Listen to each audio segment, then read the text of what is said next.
Solomon Islands national women's football team has become an exciting team to watch in the region.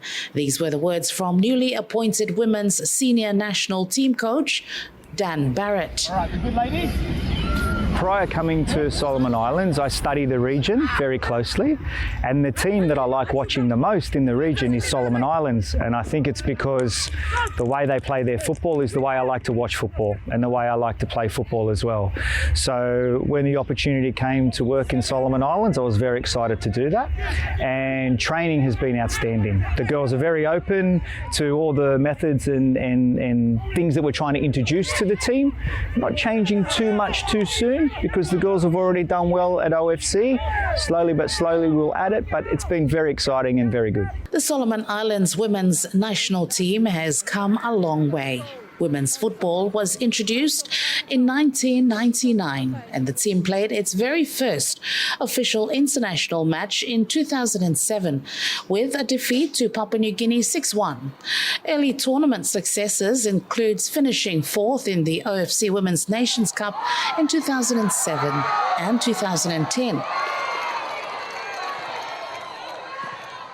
Coming in third place in 2022, where the biggest achievement finally came in July 2025, when they won the OFC Women's Nations Cup, defeating Papua New Guinea 3-2 in extra time. Solomon Islands. Celebration for the Solomon Islands. Yes, I think the key factor where him really push on the women's football region, low country, is, giving more support to women, and time support him come for women.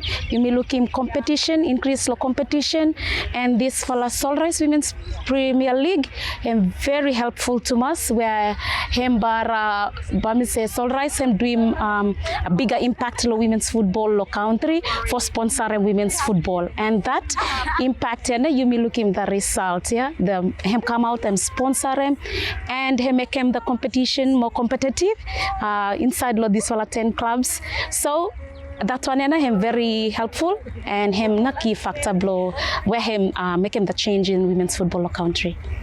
The surge and growth for women's football in Solomon Islands began in 2020 with the establishment of the National Women's Football League, where players continue to compete and more women and girls played for various clubs, potential women footballers who continue to train and commit to the sport.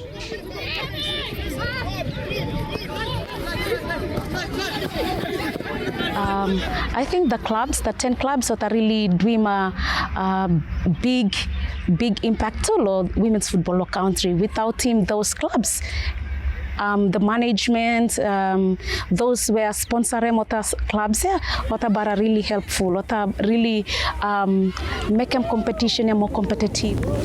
Settle, yellow, settle. Good. I think the inclusion of the local women's competition in Solomon Islands has played a big part in the development of this team, so that I hope that we can continue to grow the game.